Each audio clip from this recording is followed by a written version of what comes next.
시간이 되었습니다.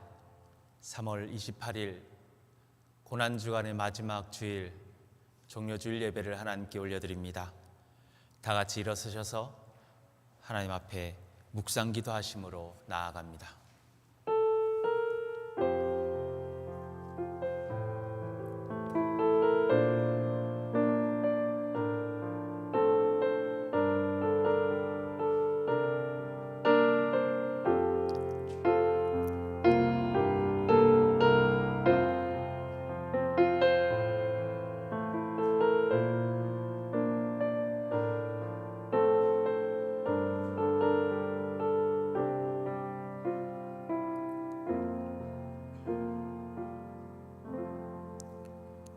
여호와께 감사하라.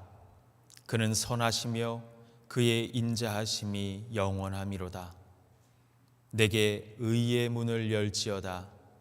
내가 그리로 들어가서 여호와께 감사하리로다. 여호와여 구하옵나니 이제 구원하소서. 여호와여 우리가 구하옵나니 이제 형통하게 하소서. 아멘. 호산나 만왕의 왕 구세주로 예루살렘에 입성하시는 구세주 예수님을 찬양합니다. 종려나무 가지를 흔들며 주님을 맞이했던 이스라엘의 백성들처럼 오늘 저희들도 마음을 활짝 열고 주님을 영접하오니 우리의 중심에 오시옵소서.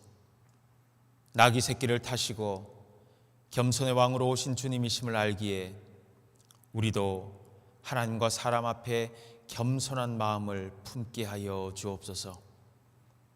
가장 큰 환호 속에 입성하셔서 이제 우리를 위한 십자가의 걸음을 시작하시는 그 한 걸음 한 걸음을 따라 우리가 끝까지 걸어가게 도와주옵소서. 우리가 오늘 드리는 예배가 한 시간의 환호성이 아니라 주님과의 영원한 동행의 시작이 되게 역사하여 주시옵소서. 예수 그리스도의 이름으로 간절히 기도합니다. 아멘.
함께 나눌 교독문은 129번째 종료주일의 성시입니다. 함께 스크린을 참고하시고 찬송가 뒤편에 교독문을 참고하셔서 함께 교독하겠습니다. 시온에 따라 크게 기뻐할지어다. 예루살렘에 따라 즐거이 부를지어다. 보라, 내 왕이 내게 임하시나니 그는 공의로우시며 구원을 베푸시며 겸손하여서 나귀를 타시나니 나귀의 작은 것 곧 나귀 새끼니라. 내가 에브라임의 병거와 예루살렘의 말을 끊겠고 전쟁하는 활도 끊으리니 그가 이방 사람에게 화평을 전할 것이요 그의 통치는 바다에서 바다까지 이르고 유브라데 강에서 땅 끝까지 이르리라. 앞에서 가고 뒤에서 따르는 무리가 소리 높여 이르되 호산나 다윗의 자손이여 찬송하리로다. 주의 이름으로 오시는 이여 가장 높은 곳에서 호산나 하더라. 아멘. 다 같이 사도신경으로 우리의 신앙을 고백합니다. 전능하사 천지를 만드신 하나님 아버지를 내가 믿사오며 그 외아들 우리 주 예수 그리스도를 믿사오니 이는 성령으로 잉태하사 동정녀 마리아에게 나시고 본디오 빌라도에게 고난을 받으사 십자가에 못 박혀 죽으시고 장사한 지 사흘 만에 죽은 자 가운데서 다시 살아나시며 하늘에 오르사 전능하신 하나님 우편에 앉아 계시다가 저리로서 산자와 죽은 자를 심판하러 오시리라. 성령을 믿사오며 거룩한 공예와 성도가 서로 교통하는 것과 죄를 사하여 주신 것과 몸이 다시 산 것과 영원히 산 것을 믿사옵나이다. 아멘. 다 같이 자리에 앉으셔서 계속 찬송 부르시겠습니다.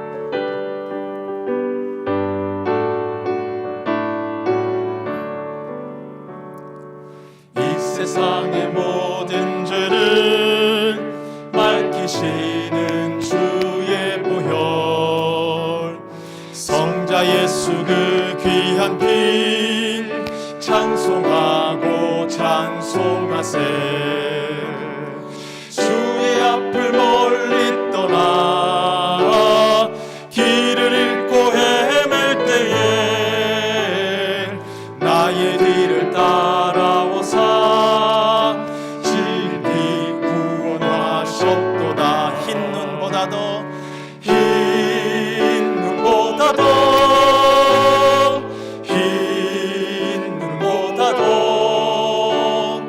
주의 흘리신 보혈로 이에 씻어 주옵소서. 가시관을 쓰셨으니 피로 얼굴 물드셨고 십자가에 모진 고통 나를 위해 당하셨네. 말로 영원할 수 없는 구세주의 구속하신 그 은혜와 사신 사랑 찬송하고 찬송하세. 흰 눈보다도 흰 눈보다도 주의 흘리신 보혈로 이게 씻어 주옵소서. 아버지를 멀리 떠나 바른 길을 저버리고 여러 가지 죄악으로 주옥같이 되었으니 물과 같은 거 가지고는 씻을 수가 주 없네. 주여 귀한 보배 피로 날 정결케 하옵소서. 흰 눈보다도 흰 눈보다도 흰 눈보다도 주의 흘리신 보혈로 이게 다시 한번 더 흰 눈보다도 흰 눈보다도 흰 눈보다도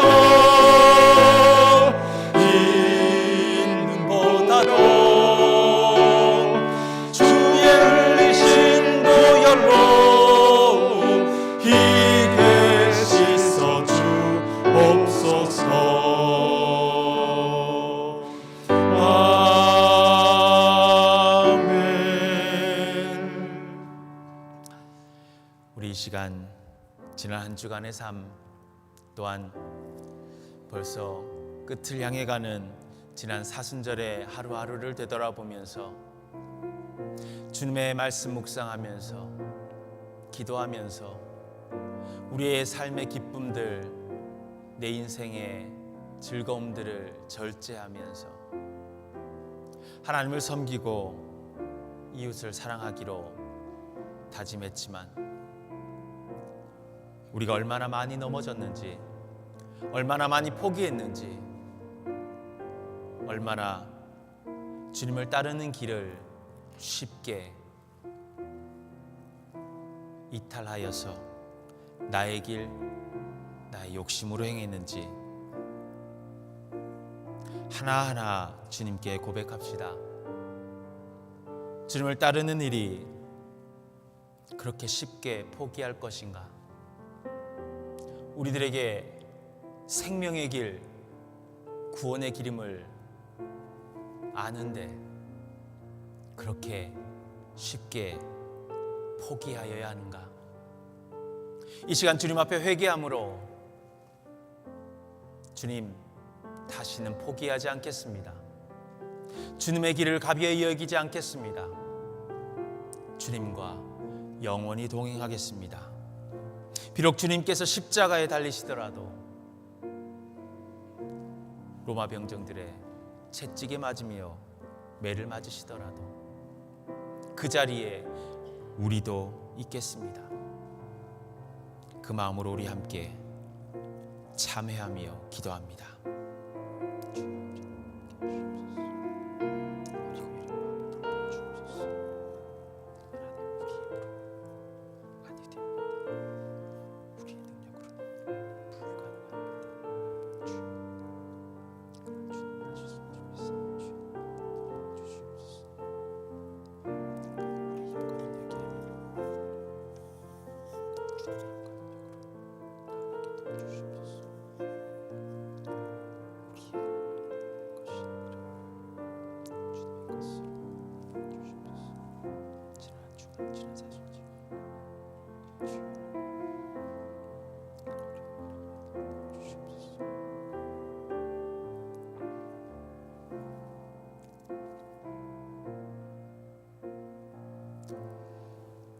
우리의 기도 들으시는 하나님, 사순절의 마지막 주일 주님께서는 예루살렘을 향해 들어가십니다.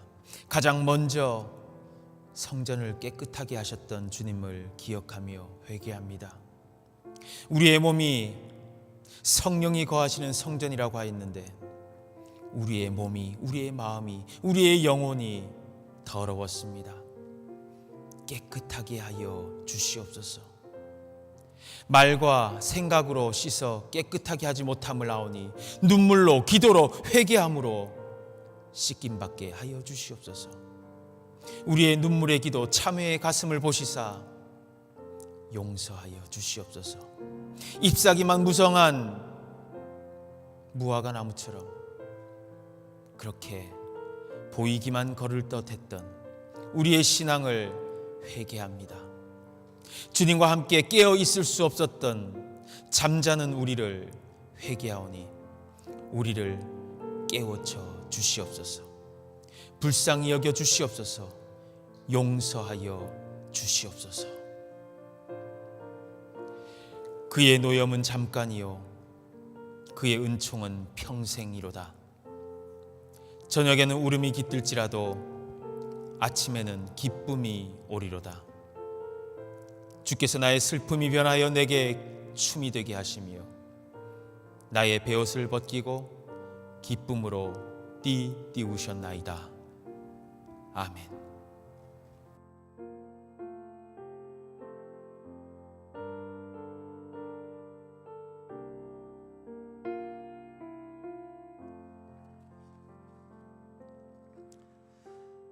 감사하신 하나님 아버지, 우리 죄를 대속하시기 위하여 독생자 예수 그리스도를 보내사 십자가의 고난을 대신 받게 하신 은혜와 그 큰 사랑에 감사를 드립니다.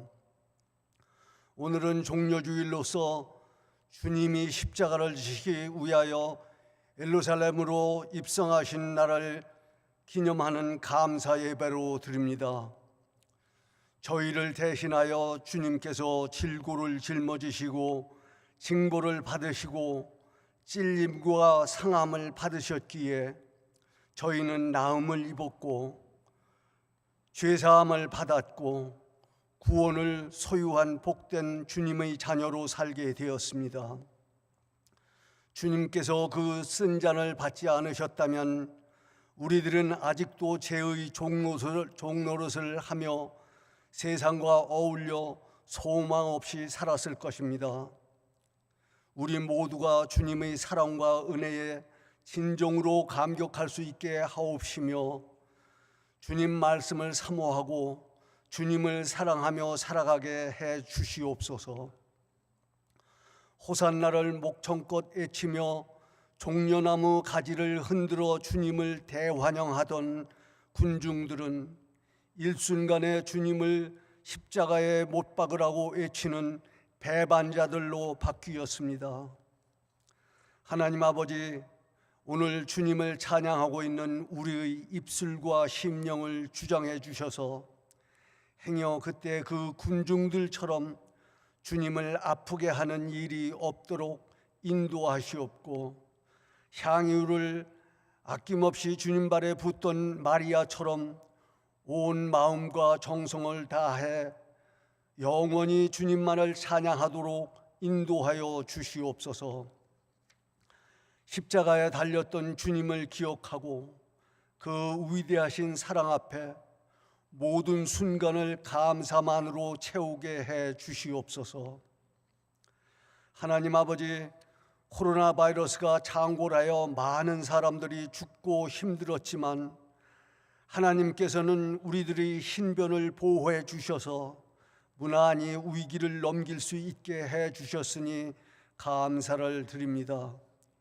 코로나 백신이 개발되어 무서웠던 팬데믹을 인류가 극복할 수 있도록 인도해 주신 은혜에 또한 감사를 드립니다. 앞으로 모든 성도님들이 하나님 성전에 모여 함께 예배드리고 우리 베다니 교회가 끊임없이 발전해 나갈 수 있도록 축복해 주시옵소서. 내일부터는 고난주간이 시작됩니다. 예수 그리스도의 보혈의 피가 우리의 심령 가운데로 흘러넘쳐 항상 주님을 증거하며 살아가는 복된 하나님의 자녀들이 다 될 수 있도록 인도하여 주시옵소서. 주님이 받으신 고난을 기억하며 그 고난에 동참하는 의미로서 우리들은 고난주간 동안 하루 한 끼 금식이나 혹은 하루만 종일 금식하면서 절제를 실천하기로 했습니다. 결단이 흔들리지 않게 도와주시옵고 기도하면서 자숙하는 시간으로 삼게 하여 주시옵소서. 이제 주님께서 귀하게 쓰시는 류한국 목사님이 하나님 말씀을 전하십니다. 목사님이 하나님 뜻을 가감없이 전달하는 선지자의 사명을 잘 감당하게 도와주시옵고 우리들이 말씀을 받을 때 갈급한 심령으로서 그 말씀을 흠뻑 받아들여 생명의 양식으로 삼을 수 있도록 축복하여 주시옵소서. 우리들이 드리는 이 예배와 기도를 받으시고 응답하실 것을 믿사오며 예수 그리스도의 이름으로 기도드립니다. 아멘.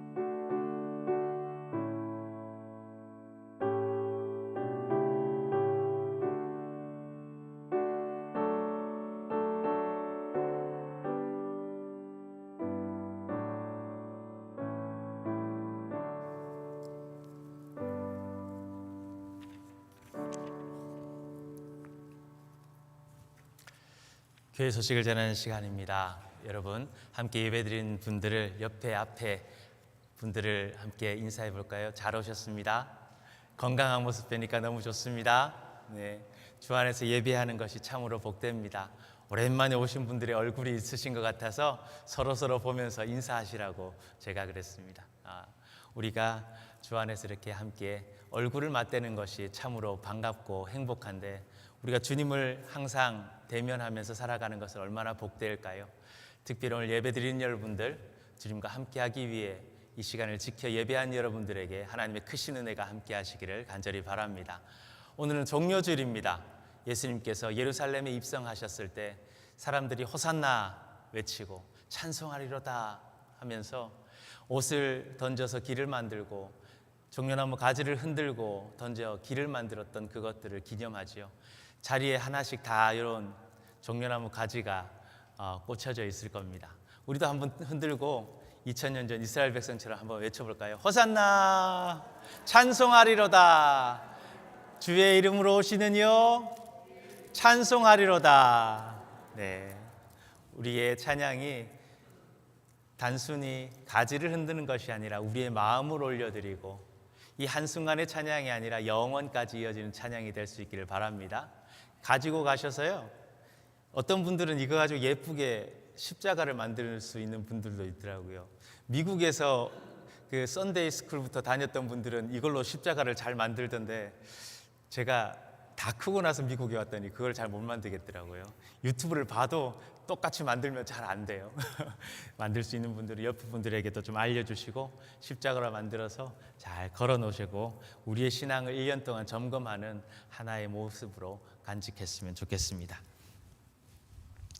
오늘 종료주일 예배를 드리고요, 종료주일과 함께 내일부터는 우리가 홀리윅 고난주간이 시작됩니다. 다른 어느 때보다 고난주간이 하나님과 우리의 깊은 관계, 하나님과 우리의 모습들을 가감없이 보면서 주님 앞에 나아가는 시간이 될 거예요. 다른 때 같으면 특별 새벽 기도회도 하고 성금요일 예배도 하고 교회에 수시로 오면서 교회의 프로그램과 예배를 따라서 주님과 동행하는 것, 주님의 고난이 무엇인지 묵상하는 것을 했을 텐데, 우리는 코로나 상황 속에서 더욱더 프로그램이 아니라, 이벤트가 아니라 우리의 진실한 마음으로 우리와 하나님과 우리와 예수 그리스도와 1대1의 관계 속에서 주님의 고난을 묵상하고 주님의 고난을 따라야 될 때이라 생각합니다. 더욱더 말씀에 집중해 주시고요, 더욱더 기도하는 시간을 많이 가져주시고요, 무엇보다 우리의 삶에 우리를 기쁘게 했던 것, 우리의 몸을 즐겁게 했던 것, 그것들을 잠시 멈추고 절제하고 아낌을 통하여서 그것이 하나님의 영광이 되게 쓰여질 수 있도록 섬김의 길로 나아갈 수 있기를 바랍니다. 특별히 사순절 기간에는 금식을 많이 하시지요. 먹는 것만 금식하는, 그 아침, 점심, 저녁 밥만 금식하는 게 아니라요, 저희 아들이 참 좋아하는 게 있습니다. 돼지바라고 아이스크림을 좋아하는데 그걸 안 먹더라고요. 어느 순간 너 왜 아이스크림을 안 먹냐 그랬더니 사순절 기간에 자기가 제일 좋아하는 걸 안 먹기로 했대요. 그래서 40일 동안 아이스크림을 참고 있습니다. 기특하기도 하고요. 그렇게 참으면서 모여지는 것이 있어요. 그렇게 아끼는 이유가 잘 모아서 내가 부자 되려고 아끼는 게 아니잖아요. 그렇게 밥 한 끼를 굶고 먹을 것을 멈추는 것이 내가 좀 더 낫기 위해서 하는 게 아니에요. 그것이 하나님을 따르는 길이고 하나님의 영광되게 하는 길이기에 하는 것인데, 그런 것들을 5불이면 5불, 10불이면 10불, 우리가 한 끼 하루 이렇게 금식하여서 모아진 것들을 따로 그 입구에 놔둔 봉투를 이용하셔서 다음 주에 큰 금액이 아니어도 됩니다. 내시면 그것을 잘 모아서 시카고 연합회를 통해서 혹은 우리 교회를 통해서 어려운 이웃들을 돕는 데 사용할 수 있도록 하겠습니다. 시카고 지역의 부활절 연합 새벽 예배가 주일 6시에 계획이 되어 있어요. 연합 예배이지만 이번에는 온라인으로 시카고 전 지역이 함께 하게 됩니다. 온라인 링크가 조금 늦게 도착해서 주보를 만들 때 넣지는 못했고요. 교회 홈페이지에 그 연합 새벽 기도의 링크를 연결해 놓도록 하겠습니다. 교회 홈페이지에 들어오시면 그 시간에 예배를 드리실 수 있도록 링크를 준비해 놓을 테니까 주일 새벽 시카고 온 성도들이 함께 예배하는 그 자리에 여러분들도 함께 계셨으면 좋겠습니다. 다음 주가 부활절입니다. 부활절에 우리가 몸도 마음도 주님의 부활의 그 가장 기쁘고 감격스러운 그날에 맞추어서 준비되어서 예배당으로 오고 예배의 자리로 왔으면 좋겠습니다.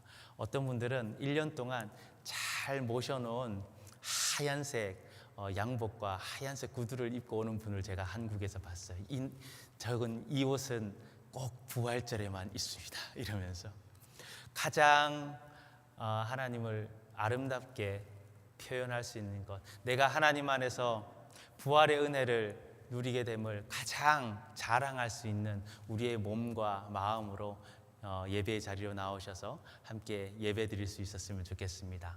특별히 아기 세례와 입교식이 준비되어 있습니다. 주님 안에 드려지는 생명, 그리고 자기 입술로 믿음을 고백하면서 교회의 일원이 되는 그 한 사람 한 사람을 위해서 여러분들 중보해 주시고요. 우리가 오랜만에 함께 성만찬을 하게 될 텐데 성만찬에 또 하나님의 은혜가 함께 하실 수 있도록 중보하며 기도해 주셨으면 좋겠습니다.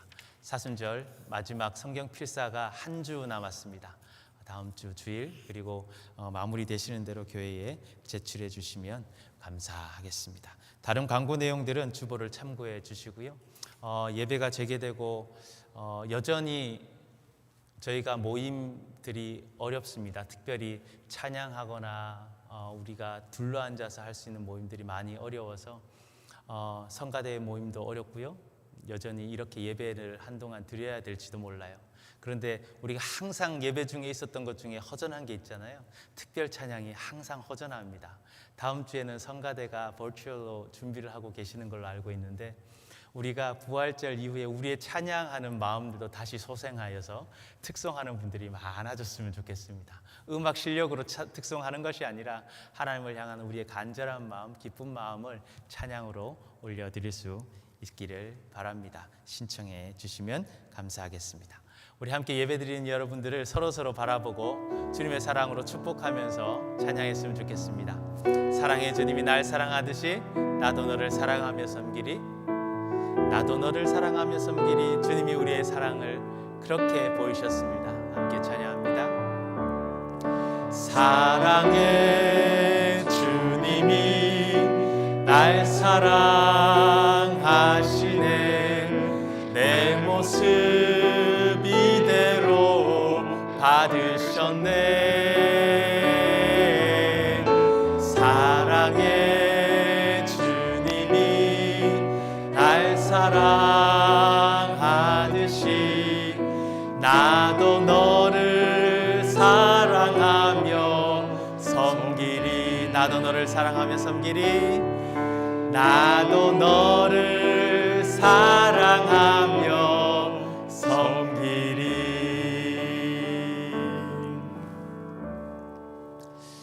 찬양하면서 봤더니 마스크를 쓰고 있어서 다른 것들에 더 집중해서 보게 돼요. 아, 저분은 헤어스타일이 바뀌셨구나. 저분은 평상시보다 눈매가 훨씬 더 웃으시는 눈매이셨네. 다 알게 돼요. 저 다른 분들에게 집중하고 관심을 가질 수 있는 것 같습니다. 우리의 사랑은 그렇게 시작되는 것 같아요. 주님께서 우리의 부족함을 아시고 우리의 안타까움을 아시는 것도 그런 마음에서부터 시작됐을 텐데요. 우리가 나도 너를 사랑하며 섬기리 찬양했듯이 그 사랑이 많이 많이 넘치도록 우리 교회 가운데 가득하기를 간절히 바랍니다. 오늘 주시는 하나님의 말씀을 듣습니다. 마가복음 11장 1절부터 11절까지의 말씀입니다. 마가복음의 말씀 11장 1절부터 11절까지의 말씀입니다. 저 여러분들이 한 목소리로 합독하도록 하겠습니다. 그들이 예루살렘에 가까이 와서 감람산 벳바게와 베다니에 이르렀을 때에 예수께서 제자 중 둘을 보내시며 이르시되 너희 맞은편 마을로 가라. 그리로 들어가면 곧 아직 아무도 타보지 않은 나귀 새끼가 매여 있는 것을 보리니 풀어 끌고 오라. 만일 누가 너희에게 왜 이렇게 하느냐 묻거든 주가 쓰시겠다 하라. 그리하면 즉시 이리로 보내리라 하시니 제자들이 가서 본즉 나귀 새끼가 문 앞 거리에 매여 있는지라. 이것을 푸니 거기 서 있는 사람 중 어떤 이들이 이르되 나귀 새끼를 풀어 무엇 하려느냐 하매 제자들이 예수께서 이르신 대로 말한데 이에 허락하는지라. 나귀 새끼를 예수께로 끌고 와서 자기들의 겉옷을 그 위에 얹어 놓음에 예수께서 타시니 많은 사람들은 자기들의 겉옷을 또 다른 이들은 들에서 벤 나뭇가지를 길에 펴며 앞에서 가고 뒤에서 따르는 자들이 소리 지르되 호산나 찬송하리로다. 주의 이름으로 오시는 이여 찬송하리로다. 오는 조상 다윗의 나라여 가장 높은 곳에서 호산나 하더라.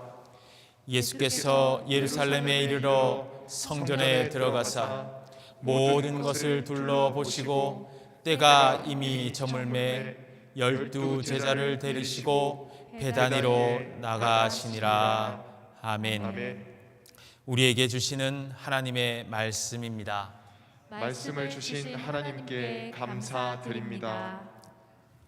오늘 주님의 말씀을 통해서 우리들에게 특별한 하나님의 은혜와 평강이 함께 하시기를 간절히 바랍니다. 하나님께서 우리들에게 독생자를 보내주시고 우리들 속에 우리의 삶의 현장으로 오시는 이유가 그 은혜와 평강 때문인 줄 믿습니다. 삶의 은혜를 발견하지 못하고 평강이 없어서 불안하고 걱정과 근심으로 지내신 분들이 계시다면 오늘 예루살렘 성전으로 입성하시듯 우리의 마음과 우리의 삶으로 들어오시는 주님을 기쁨으로 맞이하여서 삶의 평안을 얻으시고 은혜로 채우시는 삶이 되시기를 주님의 이름으로 축원합니다. 예수 그리스도께서 이스라엘 백성들의 열렬한 환호와 환성을 받으시면서 예루살렘 성으로 입성하십니다. 예루살렘에 들어오신다라고 하는 것은 당시의 모든 것들의 중심으로 들어오신다라고 하는 의미이기도 합니다. 예루살렘에는 성전이 있어서 당연하게 우리들의 신앙의 중심이지요. 그러나 예루살렘을 신앙의 중심으로만 생각하는 사람은 없습니다. 당시 예루살렘은 이스라엘의 가장 큰 도시, 경제의 중심이었고 문화의 메카였어요. 권력이 집중되어 있는 곳이었고 힘의 상징이었어요. 가장 강력하고 견고한 성벽이 둘러싸여 있는 군사적인 요충지이기도 했습니다.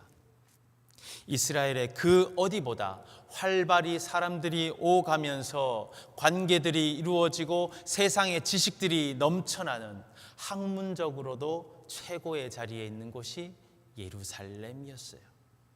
그러한 예루살렘에 예수님께서 입성하시는 모습을 우리가 너무 잘 알아요. 오늘 마가복음 11장 우리가 필사하기도 하고 아침 말씀으로 묵상하기도 하였는데 그 모습이 우리가 너무 잘 알아요. 예루살렘에 입성하기 전에 벳바게와 베다니에서부터 올라가시면서 어느 한 마을에 있는 어린 나귀를 하나를 취하셔서 타고 올라가시는 거예요. 주님이 쓰시겠다라고 하는 그 말 앞에 순종하고 내어놓아진 나귀 새끼, 아직 한 번도 사람이 타본 적이 없는 그런 어린 나귀를 주님은 타고 예루살렘에 들어가셔요. 힘세고 노련한 나귀가 아니라 아직 한 번도 타보지 않은 나귀, 그런 모습으로 예루살렘으로 올라가시는데 주님이 오신다라는 소식을 어떻게 들었는지 많은 사람들이 이미 알고 있었어요. 사람들이 몰려듭니다. 그렇게 몰려든 사람들은 예루살렘 성에 입성하는 예수님을 기다렸다가 보이자마자 기다렸다는 듯이 환호성을 지르고 찬송을 하고 그 길을 준비하는 거예요. 옷을 던져서 그 길을 예비합니다. 나뭇가지를 던져서 그 길이 어떤 길인지를 보여주는 거예요. 손으로는 흔들면서 찬양합니다. 호산나 찬송하리로다. 주의 이름으로 오시는 이여 찬송하리로다. 오는 우리의 조상 다윗의 자손이여 가장 높은 곳에서 호산나 하더라. 그 모습이 머릿속에 눈을 감으면 막 그려지시지 않습니까? 참으로 영광스러운 모습으로 예루살렘에 입성하셔요. 너무나 영광스러운 모습인데 우리의 눈에 제일 먼저 보이는 것, 제일 먼저 기록된 이야기가 뭐지요? 바로 나귀에 대한 이야기예요. 예수님이 나귀를 타고 올라가신대요. 어린 나귀, 아무도 탄 적이 없는 나귀, 그만큼 여리고 여린 나귀. 왜 어린 나귀여야만 했습니까? 왜 어린 나귀였어야만 했나요? 힘센 말도 있고 낙타도 있고 마차를 타고 가면 좀 더 멋있을 것 같기도 한데 왜 나귀여야 했을까요? 그냥 서서 당당하게 걸어가는 것보다 볼품없는 나귀를 타고 가는 것이 더 모양 빠지는 것 아닌가? 그런 생각까지 들어요. 그냥 당당하게 손을 들고 걸어가시는 것, 그게 더 멋있을 수도 있었을 것 같은데 왜 어린 나귀여야만 했는가? 오늘 교동문으로 서로 교독하면서 나눴던 성시가 스가랴 9장에 있는 말씀이에요. 거기는 스가랴 선지자의 예언이 기록되어 있지요. 예루살렘이 함락되어서 이스라엘 백성이 자유를 빼앗기고 바벨론의 포로가 되어 있던 그때, 예수님이 입성하시던 그때보다 500 몇십 년이 훨씬 전에 스가랴 선지자는 이미 메시아의 왕국이 우리에게 올 것이다 라고 하는 걸 예언하면서 주셨던 말씀이에요. 뭐라고 예언되어 있어요? 우리에게 왕이 오실 것이다. 우리에게 메시아가 올 것이다. 그는 공의로우시며 구원을 베푸시며 겸손하셔서 나귀를 타시나니 나귀의 작은 것 곧 나귀 새끼니라. 아멘.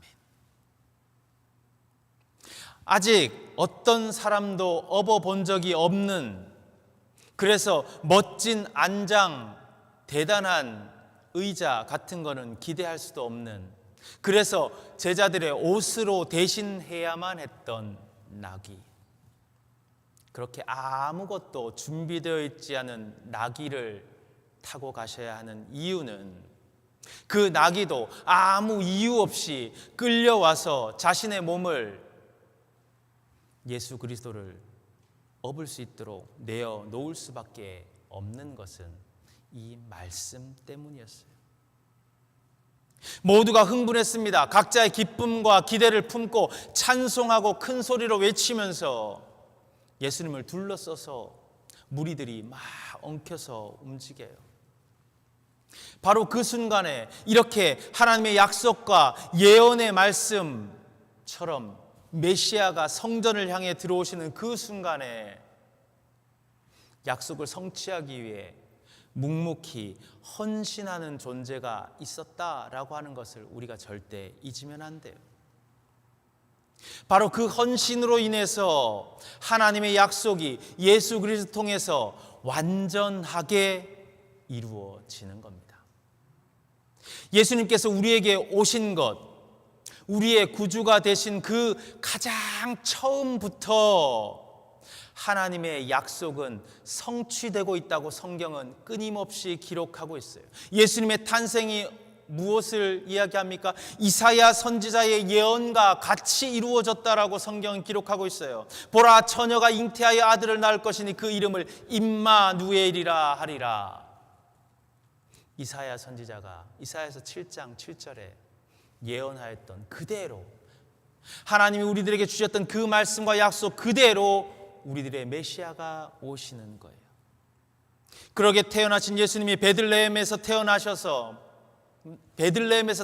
수밖에 없는 것도 미가 선지자가 예언한 것을 성취하는 것이지요. 이후에 이집트로 도망하는 것도 호세아 선지자의 말씀에 따르는 것이에요. 예수님이 태어났다는 소식, 메시아가 태어났다는 소식에 헤로드 왕이 2살 이하의 남자아이들을 다 죽여라 하는 그런 명령을 내리는 것도 예레미야 선지자가 예언한 것을 이루는 과정 중에 있는 거예요. 또한 예수님께 세례를 베푸는 세례 요한의 존재도 선지자 말라기가 예언했던 것이지요. 예수님의 행동 하나하나, 예수님께서 메시아가 되시고 구주가 되시고 우리들에게 오시는 그 과정은 그저 오시는 것이 아니라 하나님께서 우리들에게 약속하신 그것들을 하나하나 눈으로 보고 귀로 듣고 우리의 삶으로 확인할 수 있도록 정확하게 이루시면서 오시는 거예요. 예수 그리스도의 고난과 죽음도 선지자 이사야의 말씀에 예언된 대로 그 걸음을 걸어가시는 거예요. 예수님의 행동 하나하나가, 예수님의 메시아 됨 그 하나하나가 성경 말씀에 약속되어지고 예언되어졌던 것들을 더 많이 모든 순간순간들을 다 이야기할 수 있지만 그러면 그것만으로도 오늘 설교 시간이 부족할 거예요.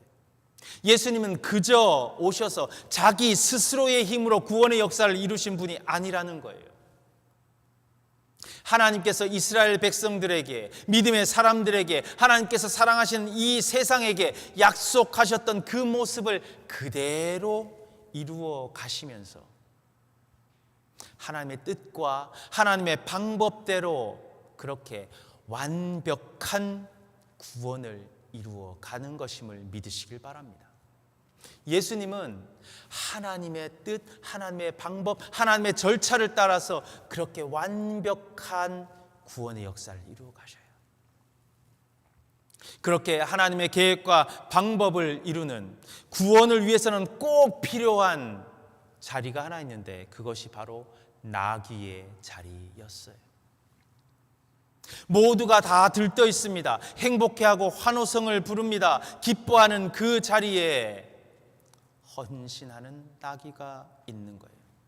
그 헌신하는 나귀가 없으면 하나님의 뜻을 이루는 예수님의 완전한 구원의 걸음, 완성된 하나님의 뜻을 완전히 이루는 그 예언은 성취되지 않는 것이나 다름없지요. 예수님이 이루어가는 예수님의 구원사역이 되는 거예요. 우리의 헌신은 그래서 해도 되고 안 해도 되는 것이 아니에요. 우리의 헌신은 왜 다른 사람이 아니라 내가 해야 하는 것이냐라고 원망할 것도 아닙니다.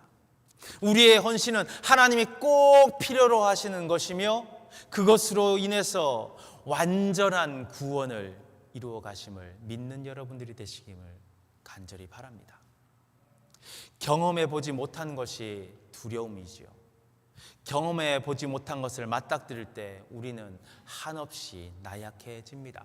코로나라고 하는 바이러스가 우리가 경험해 보지 못한 그런 두려움이었어요. 나약해졌어요. 한 번도 사람을 태워본 적이 없는데 어린아이 하나도 아니고 성인을 태우고 그 무게를 버텨낼 수 있을까? 예루살렘을 비탈길을 따라서 오르막길을 올라가야 하는데 너무 힘들어 중간에 쓰러지지는 않을까? 아직 너무 어려서 발도 부드럽고 말 발굽도 준비가 되어 있지 않은 상태일 텐데 내 발이 견뎌낼 수 있을까? 한 번도 경험해 보지 못한 많은 사람들이 갑자기 몰려드는 그 군중들이 무섭지는 않을까? 걱정들이 많지만 주님이 쓰시겠다라고 하는 그 음성에 순종하면서 그럼에도 불구하고 그런 중에도 기꺼이 순종하는 우리들의 헌신을 통해 하나님은 완벽하게 역사하심을 믿으시길 바랍니다. 그래서 우리의 헌신은 다른 누군가가 아니라 바로 내가 할 수 있고 우리의 헌신을 통해서 하나님의 일이 완성되어 성취되기에 그 무엇과도 바꿀 수 없는 가장 큰 기쁨이고 가장 큰 감사가 되시기를 주님의 이름으로 축원합니다. 남들이 하지 않는 것을 함으로 힘들고 손해보는 것 같은 마음이 들 수도 있지만 그것이 오늘의 말씀을 비춰보면 얼마나 어리석은 신앙인의 모습인지 몰라요. 남들이 하지 않는 일을 주님이 쓰시겠다라고 하는 그 말씀을 들을 때 드디어 축복의 자리가 열리는구나, 그렇게 믿고 나아가는 여러분들이 되시기를 바랍니다. 감당하기 어렵다고 느껴질 수도 있어요. 헌신을 통해서 하나님의 역사가 완벽하게 되는 것이기에 하나님은 헌신하는 우리를 그냥 내버려 두지 않으세요. 주님이 쓰시겠다라고 하는 말을 제자들이 예수님이 시킨 대로 했어요. 그랬더니 그 나귀를 메어 놓은 곳에 있던 사람들이 그렇게 이야기한다고 그러잖아요. 그거 어디다 쓰려고? 그거 가져다가 어디다 쓰려느냐? 사람들이 봐도 그거 어디 쓸모가 없다라는 거예요. 힘이 약해서 사람 태우지도 못하고 약해서 뭐 어디 걷지도 못하고 짐도 못 실어요. 어린 나귀가 힘이 있어서 성인 남성 예수님을 등에 업은 게 아니에요. 그가 능력이 되고 튼튼한 발을 가지고 근력을 준비되어 있어서 비탈길을 올라서 간 것이 아니라는 거예요. 많은 사람들이 보기에 그거 보잘것없어, 쓸모없어, 어디다 쓰려고 그거 갖고 가봐야 아무 도움도 안 돼, 짐만 될걸 라고 생각하지만 예수님은 쓰시겠다라고 하시면 그 쓰임에 맞게 힘을 주시고 능력을 주시고 앞에 있는 고난의 문제들을, 어려움의 문제들을, 장애들을 해결하심을 믿으시기를 바랍니다. 그래서 우리에게 축복이 되는 거예요. 우리가 한 번 헌신하면 그만큼 업그레이드가 되는 겁니다. 우리가 한 번 헌신할 때마다 하나님의 주신 지혜와 힘과 능력을 통해서 세상에 그 어떤 고난과 역경이 닥친다 할지라도 이길 수 있는 힘과 능력이 우리들에게는 갖추어지는 거예요. 하나님이 가장 기뻐하시는 은혜의 자리, 헌신의 기회에 감사함으로 참여하는 여러분들이 되시기를 바랍니다. 그렇게 나귀를 타심으로 하나님 아버지의 구원 계획은 이제 우리의 눈에 보이는, 우리가 직접 볼 수 있는 현실이 되어서 오고 계세요. 말씀 속에 있던 것, 선지자를 통해 전에 들었던 것이 이제 정말 현실이 되어서 오시는 거예요. 그렇게 예수님은 어린 나귀를 타시고 겸손의 왕으로 예루살렘에 입성하십니다. 그런데 허고 많은 지도자의 모습 중에, 허고 많은 왕 중에, 허고 많은 메시아의 모습 중에 왜 하필 겸손의 왕이냐는 거예요. 한국에 요즘에 뭐 선거를 하나 보죠? 자기들이 다 잘났대요. 남보다 자기가 더 잘났대요. 모든 선거 때가 되면 그렇습니다. 지도자의 생린 것 같아요. 내가 잘 보여야 되고, 내가 높아 보여야 되고, 내가 더 힘써 보여야 되고, 내가 더 많이 알게 보여야 되고, 내가 더 많은 것을 예측하고 그래 보여야지. 지도자의 모습, 세상이 원하는 지도자의 모습은 그런 거예요. 그런데 예수님은 왜 굳이 겸손의 왕이셔야 했을까요? 구원의 은혜로 나가려면 나의 바람만을 고집하는 우리의 계산들, 우리의 욕심들을 내려놓아야 하기 때문에 그렇습니다. 예수님이 겸손의 왕이라고 하는 것은 그분이 누군가를 보고 인사를 잘하고, 그분이 어른이나 아이나 가릴 것 없이 인격적으로 대하고, 항상 옷을 검소하게 입고 화려하지 않은 겸손한 모습을 갖췄기 때문에 겸손의 왕이다라고 하시는 게 아니다라는 거예요. 주님의 겸손함은 그분이 가진 것, 그분이 할 수 있는 것들을 모두 내려놓으셨기 때문에 겸손의 왕이라고 하는 겁니다. 사람들이 옷을 깔고 종려나무 가지를 흔드는 행위가 그 시대에 상징하는 것이 있어요. 아무나에게 그런 행동을 하지 않았다라고 해요. 큰 승리에서 승리를 하고 돌아오는 개선 장군, 그 장군이 입성할 때, 승리한 장군이 다시 돌아올 때 사람들이 그 승리한 장군을 격려하고 환호했던 모습이 그렇게 자기 옷을 던지고 종려나무 가지를 깔고 흔들면서 외치는 거예요. 또 다른 때가 있어요. 왕이 왕관을 쓰는 대관식, 그 사람이 왕이 된다라고 하는 그날에 그 성전을 향해서 예비왕, 내가 저 성전에 들어가면 내가 왕관을 쓰고 왕이 된다라고 하는 그 대관식이 있을 때 그 왕을 맞이하기 위해서 옷을 깔고 종려나무 가지를 흔드는 거예요. 예수님은 전쟁에 승리하신 장수처럼 말을 타고 낙타를 타고 대단한 마차를 타고 입성하실 수 있었어요. 위엄을 가지고 왕처럼 예루살렘에 입성하실 수 있었어요. 그런데 우리 예수님은 그러지 않으셨어요. 우리가 예수님을 잘 알잖아요. 예수님의 기적이 그것보다 못한 것이 어디에 있어요? 예수님께 불가능한 것이 무엇이 있습니까? 하나도 없어요. 예수님께 물질이 부족합니까? 지식이 부족합니까? 힘이 부족합니까? 무엇 하나 빠지는 것이 없으세요. 그런데 예수님은 그런 것들 모두 내려놓으셔요. 왜? 하나님의 뜻을 성취하기 위해서, 하나님의 약속이 우리의 삶에 온전히 이루어져서 구원의 자리로 나아가기 위해서 그런 것들 모두 내려놓으시는 거예요. 그렇게 겸손해지시는 거예요. 할 수 있는 것, 하고 싶은 것, 내가 해야 된다라고 생각하는 내 생각들, 그런 것들을 포기하는 것, 그리고 하나님의 영광을 드러내기 위해 내가 그 뜻을 따르는 것, 그 말씀을 따르는 것, 그것이 주님의 겸손함입니다. 예수님을 맞이한 사람들이 참 많았대요. 마태복음은 온 성이 소동했다라고 합니다. 마가복음은 많은 사람들이 자기의 겉옷을 깔았다라고 그래요. 요한복음에는 온 큰 무리라고 표현이 되어 있어요. 어떻게 이렇게 많은 사람들이 모였는지 아세요? 누가복음 12장 37절에 보면 많은 사람들이 모여있는 이유를 엿볼 수가 있어요. 누가복음 12장에 뭐라고 되어 있냐면 온 무리가 자기들이 본 바 모든 능한 일로 인하여 기뻐하며 큰 소리로 하나님을 찬양했다라고 기록되어 있어요. 뭐래요?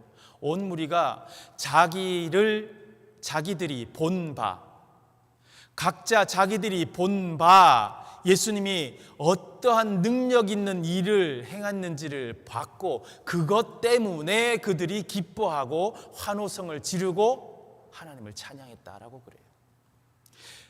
많은 사람이 모였는데 각자가 예수님을 본 바, 듣고 보고 경험한 게 있었어요. 예수님이 어떤 분인지, 어떤 일을 하실 수 있는지 본 것이 있었어요. 어떤 병이라도 고쳐주시는구나, 귀신을 쫓아내시는구나, 수천 명을 먹이시는 것에 아무 문제가 없구나, 말씀이 참으로 권위 있으시고 위정자들을 찍소리 못하게 하는, 압도하는 그런 권위가 있으시구나. 그럼에도 고아와 과부와 세리들의 친구가 되어주시는 마음이 따뜻한 분이구나. 자연을 마음대로 통제하시고 파도도 잠잠케 하시는 분이시구나. 그리고 예루살렘 직전에는 심지어 베다니에서 죽은 나사로까지 살리시는구나. 죽은 사람도 살리시는구나. 많은 사람들이 왔지만 그 사람들은 각자가 바라보는 예수님의 모습이 있었어요. 그들 중에는 저분이면 이 이스라엘을 혁명으로 이끌어서 로마로부터 독립시켜 주실 수 있는 분이구나 라고 생각하는 사람도 있었어요. 저분만 있으면 내가 먹고 사는 문제가 없겠구나, 내 육체의 고통은 이제 더 이상 문제가 아니겠구나, 교회의 부조리들을 갈아엎고 새로운 교회들을, 새로운 신앙을 다시 세울 수 있겠구나. 각자의 바람, 그렇게 하나씩 하나씩 가지고 예수님을 찬양하고 종려나무 가지를 흔들었던 거예요. 각자의 생각과 바람으로 예수님을 열렬히 환영하고 호산나 호산나 외치는 거죠. 그런 우리들에게, 그런 이스라엘 백성에게 예수님은 그 모습을 통하여서 보이시는 것이 다 내려놔라.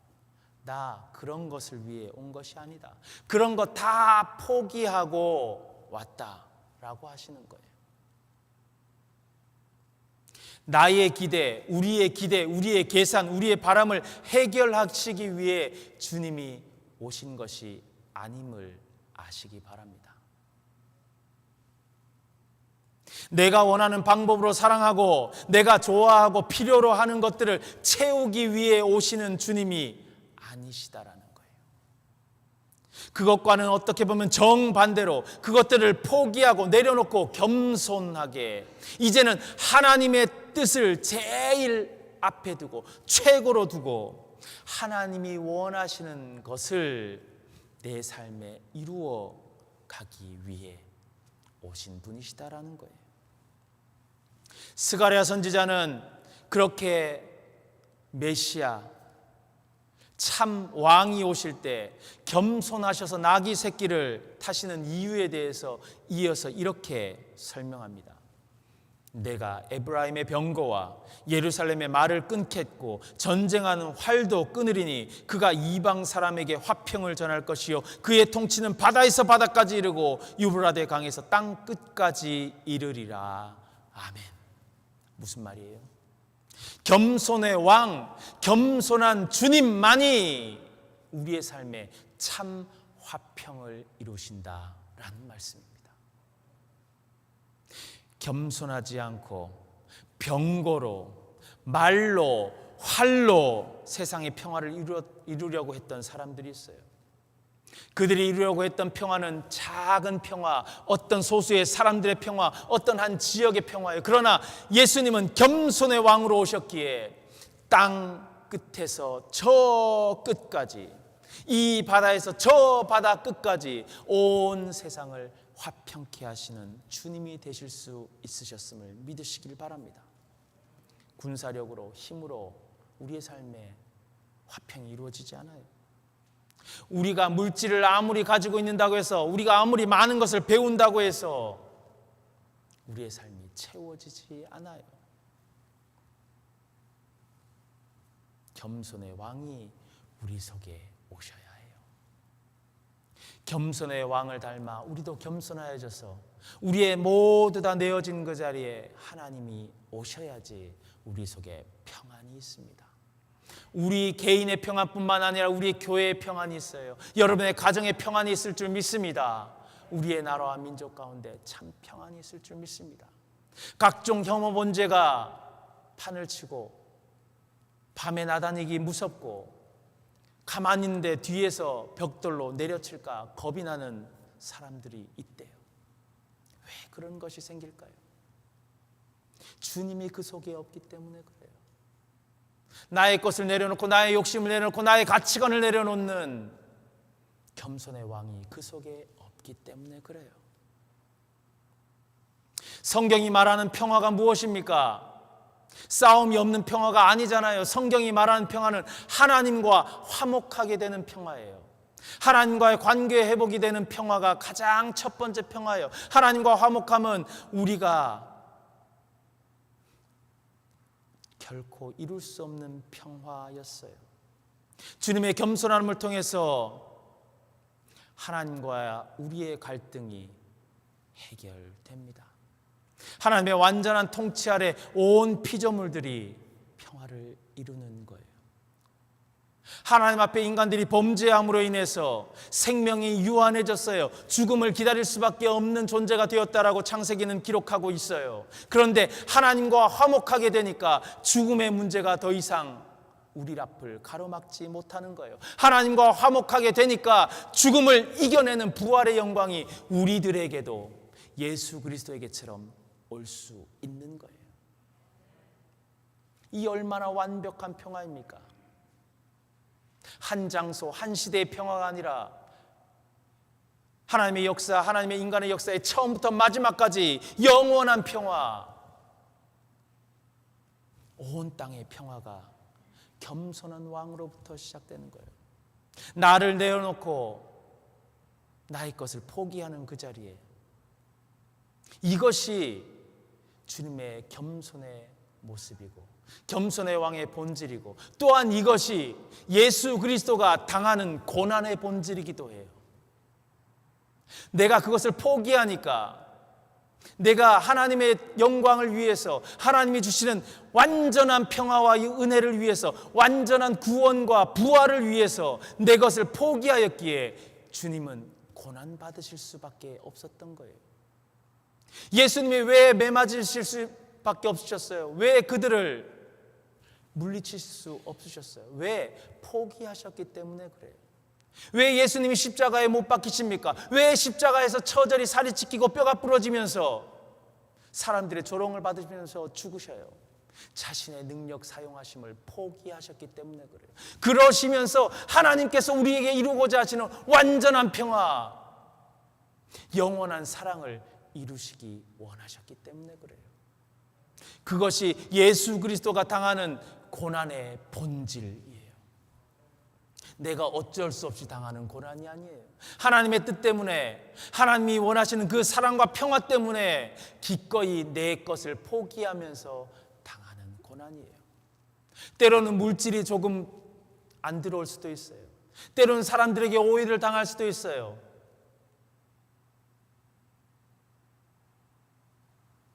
때로는 사람들에게 놀림받을 수도 있어요. 그러나 그것이 하나님의 영광을 위해서, 하나님의 평화를 위해서, 하나님께서 원하시는 그것을 위해서 필요한 것이면 내가 싸움하려고 하는 그 힘을 내려놓고 기도에 집중하는 거예요. 내 지식을 거기에 동원하는 것이 아니라 하나님께 순종하는 것에 그것을 쓰는 거예요. 주님은 그렇게 고난의 길을 걸어가시는 거예요. 그렇게 자신의 모든 에너지를 통해서 주여, 이들이 무엇을 하는지를 모릅니다. 용서해 주십시오.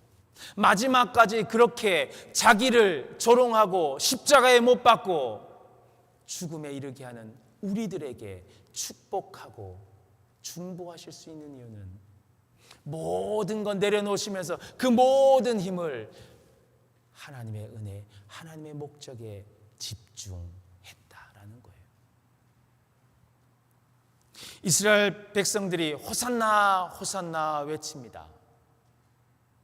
여러분, 그런데 우리가 주님이 쓰시겠다, 헌신해라 라고 하는 하나님의 요청 앞에서도 호산나 찬송하리로다 외치실 수 있으십니까? 내가 지금까지 붙들고 내가 이것 없으면 이민생을 어떻게 살았어? 내가 이 자존심으로 살았는데 그거 내려놓고 포기해라 라고 하는 그 겸손의 왕의 요청에 호산나 찬송하리로다 외치실 수 있을까요? 잠깐 외치는 것이 아니라 내일도 모레도 계속 외치실 수 있을까요? 이스라엘 백성들은 자신의 바람대로 오는 예수님의 모습이 아니자 하루, 이틀, 3일 버티지 못했어요. 금방 호산나의 외침은 예수를 못 박아라 라고 하는 외침이 되었어요. 예수를 못 박아라. 그 헌신과 겸손을 알지 못하면 우리는 어느 순간 우리의 입술로는 아니더라도 우리의 생각과 우리의 행동으로, 우리의 미워하는 그 마음으로, 우리의 정죄하는 그 모습으로 주님을 오늘도 못 박을지 몰라요. 호산나 무슨 뜻이에요? 오 하나님, 나를 구원하소서라는 거예요. 구하소서. 겸손 앞에서 우리의 구원을 요청할 수 있으세요? 헌신 앞에 우리의 구원을 요청하실 수 있으세요? 겸손과 헌신 때문에 당하는 고난 중에도 호산나 찬양하실 수 있으십니까? 이번 주일이 지나고 월, 화, 수, 목, 금, 토, 우리는 주님의 고난을 묵상하게 될 거예요. 주님이 왜 고난당하셨는지 그 고난을 묵상하면서 나의 헌신은 어디에 있는가? 나의 내려놓음의 겸손은 어디에 있는가? 그 어떤 환경 속에서도 그런 겸손과 헌신 앞에 우리는 호산나, 그 겸손이 나를 구원하는 것이고 그 헌신이 나를 구원하는 것임을 찬양할 수 있는지를 묵상하는 여러분들이 되시길 바랍니다. 그리고 주님 당하신 그 고난을 기꺼이 걸어서 우리도 다음 주일에 부활의 큰 기쁨과 감격으로 예배 드리실 수 있기를 주님의 이름으로 축원합니다. 오늘도 주님은 헌신의 나귀를 타시고 겸손의 왕으로 우리들에게 오셔요.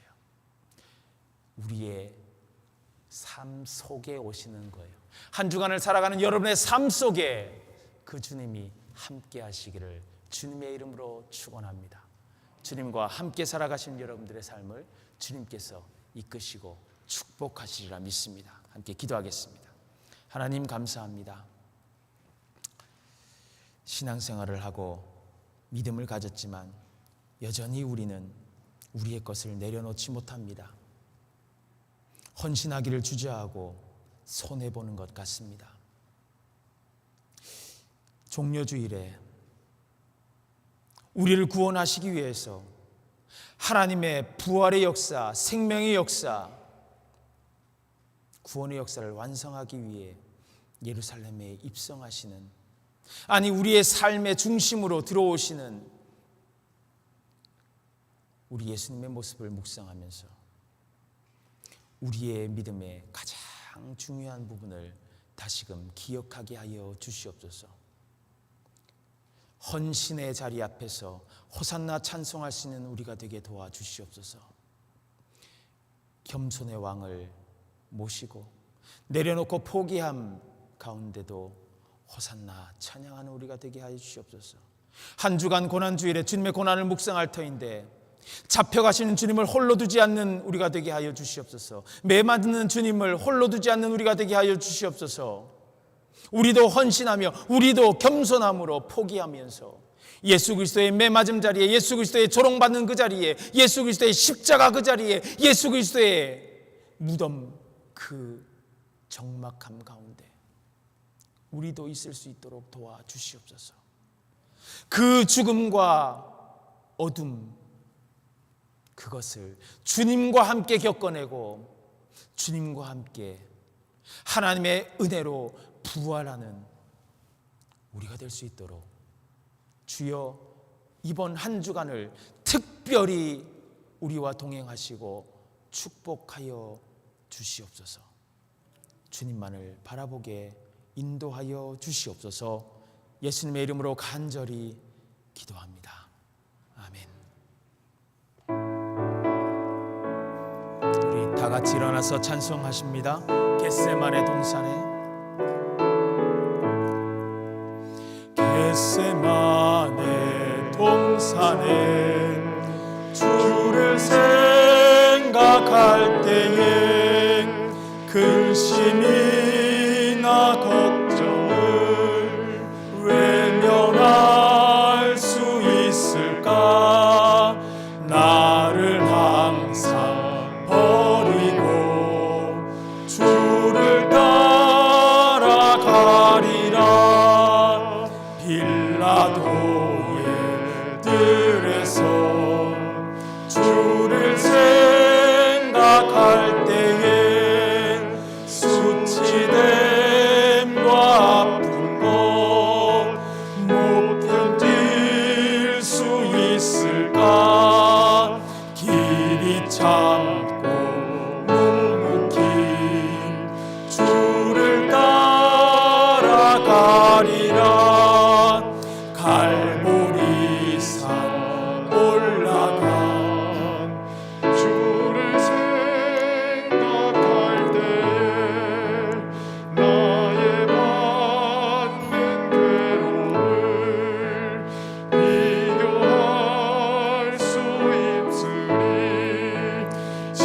십자가를 지고서 주를 따라가리라. 무덤에서 부활한 주를 생각할 때에 환난이나 죽음도 두려울 것 없으리. 승전가를 부르며 주를 따라가리라.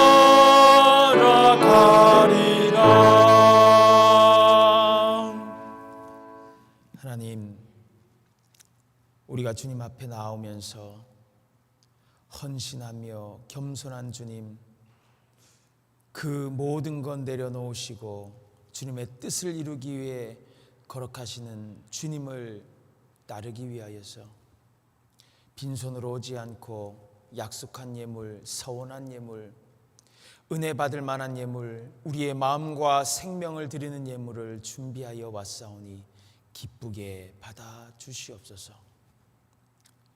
물질에 마음을 담아 드립니다.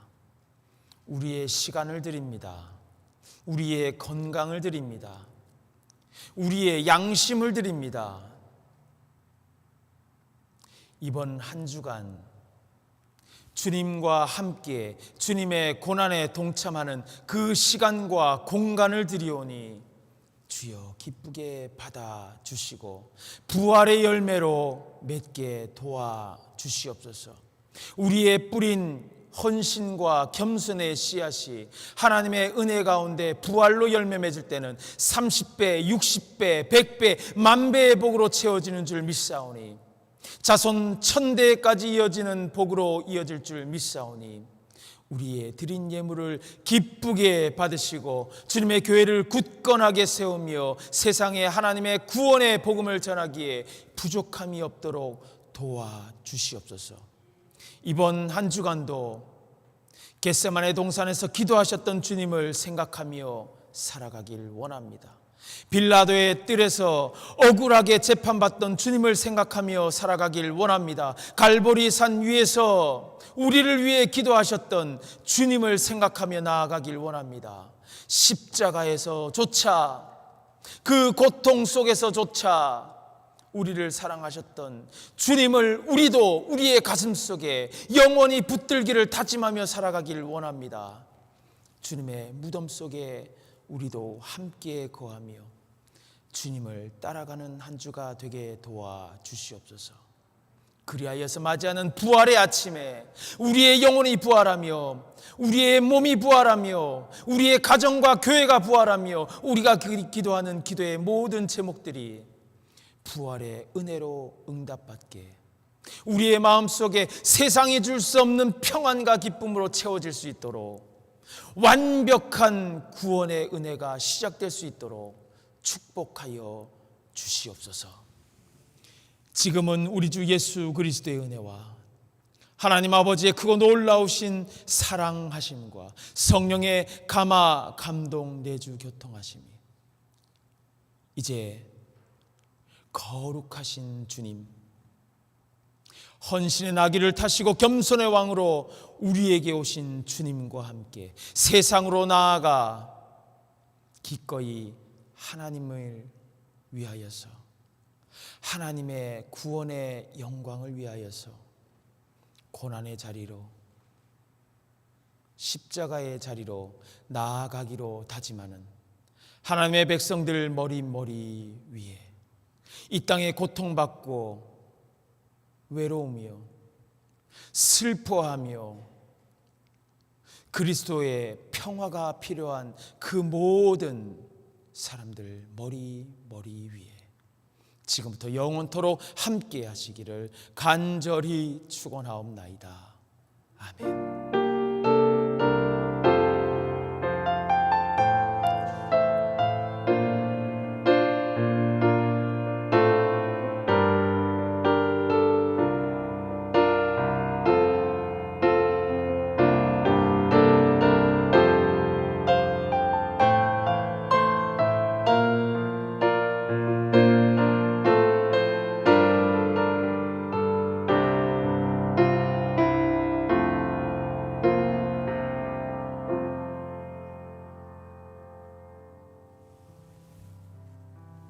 한 주간 주님께서 여러분과 함께 하시기를 주님의 이름으로 축원합니다. 종려나무 잎을 가지고 가시고요. 혹시 주변에 있는 분들에게 주님의 복음을 전하기를 원하시는 분들은 가지고 가셔서 나눠주시고 집안 곳곳에 자녀들을 위해서 가지고 가셔도 좋습니다.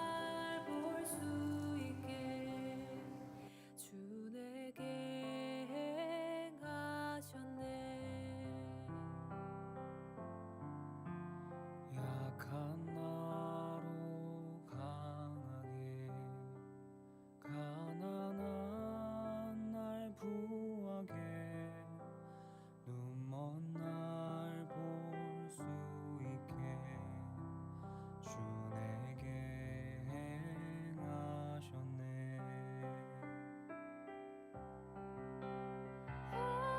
호산나 호산나 죽임 당한 어린 양 호산나 호산나 예수 다시 사셨네.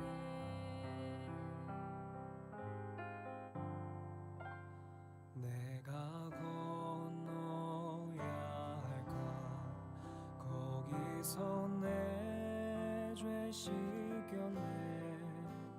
이제 주의 사랑이 나를 향해 흐르네.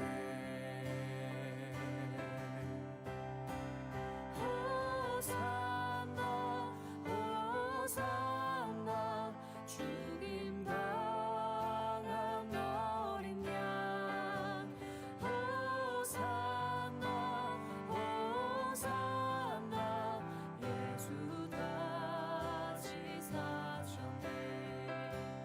호산나